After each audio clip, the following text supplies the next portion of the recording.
কোনো আমচুৰ দম নাই, কোনো বিশ্ব হিন্দু পৰিষদৰ দম নাই ইয়াত হিন্দু মুছলমানক কাজিয়া লগাবলৈ। যেতিয়ালৈকে আমি আছোঁ, উজনি অসমত হিন্দু মুছলমানৰ মাজত কাজিয়া নহয়, কোনো কাৰণত নহয়। এইটো আমচুৱেও লগাব নোৱাৰে আৰু বজৰং দল কিবা দল সিহঁতিও লগাব নোৱাৰে, সেইটো একদম স্পষ্ট কথা।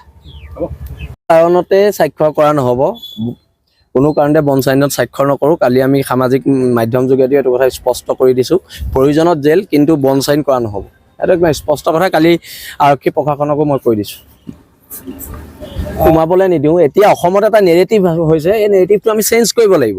যে বিজেপিক ছাপোৰ্ট কৰিলে সি হিন্দু বাংলাদেশী সমৰ্থক, কংগ্ৰেছক ছাপোৰ্ট কৰিলে সি মুছলমান বাংলাদেশী সমৰ্থক। এইবিলাক কি কথা?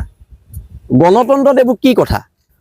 আমি কৈ আছোঁ খিলঞ্জীয়া আধিপত্যবাদৰ কথা, আমি কৈ আছোঁ খিলঞ্জীয়া ভূমি অধিকাৰৰ কথা, আমি কৈ আছোঁ ইয়াৰ পৰা বাংলাদেশী যাব লাগে, ইয়াৰ পৰা হিন্দু যাব লাগে, ইয়াৰ পৰা মুছলমান যাব লাগে, আমি নাই কোৱা নহয়। কথাটো যিবোৰ মানুহৰ মস্তিষ্কৰ উৰ্বৰতা নাই, সেইবিলাক মানুহে হিন্দু মুছলমানৰ কথা কৈ আছে। আমি কৈ আছোঁ বাংলাদেশী যাব লাগে, আমি হিন্দু মুছলিম যাব লাগে বুলি নাই কোৱা নহয়। এই কথাবিলাক স্পষ্ট। আমাৰ আন্দোলনটোক যদি বেলেগ বিপথে কোনোবাই পৰিচালিত কৰিব বিচাৰিছে, তেওঁলোকে কৰিব নোৱাৰিব, কাৰণ আমি একত্ৰিতভাৱে এখন সংগ্ৰাম কৰি আছোঁ। এই সংগ্ৰামখন বহিৰাগত মানুহৰ বিৰুদ্ধে, বহিৰাগত মানুহৰ অৰ্থনৈতিক আগ্ৰাসনৰ বিৰুদ্ধে। এই সংগ্ৰামখন বাংলাদেশী অৰ্থনৈতিক আগ্ৰাসনৰ বিৰুদ্ধে। আজি আমাৰ মাটি বাৰী সকলো বাংলাদেশীয়ে দখল কৰিছে, মাটি বাৰী সকলো বহিৰাগতই দখল কৰিছে, এনেকেতো নহ'ব। আমিতো কোৱা নাই যে ধিং কাণ্ডত দোষী কেইজন মুছলমান বুলি, আমি ধিং কাণ্ডত দোষী কেইজন বাংলাদেশী বুলি কৈছোঁ। আমি কেতিয়াও কোৱা নাই যে ধিং কাণ্ডত দোষী কেইজন মুছলমান, আমি সেইটো কথা কোৱা নাই।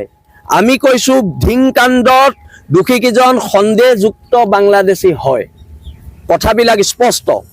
এতিয়া সেইদিনা হোজাইত এটা লম্পটে এজনী ছোৱালীক ধৰ্ষণ কৰিছে, আমি কৈছোঁ সেইজন হিন্দু হয় বুলি কোৱা নাই, আমি কৈছোঁ তেখেত বাংলাদেশী মূলৰ সন্দেহযুক্ত হিন্দু হয়। কথাবোৰ ডাইভাৰ্ট কৰিব নালাগে, কথাবোৰ ডাইভাৰ্ট কৰিব নালাগে। আৰু উজনি অসমত কোনো আমচুৰ দম নাই, কোনো বিশ্ব হিন্দু পৰিষদৰ দম নাই ইয়াত হিন্দু মুছলমানক কাজিয়া লগাবলৈ। যেতিয়ালৈকে আমি আছোঁ, উজনি অসমত হিন্দু মুছলমানৰ মাজত কাজিয়া নহয়, কোনো কাৰণত নহয়।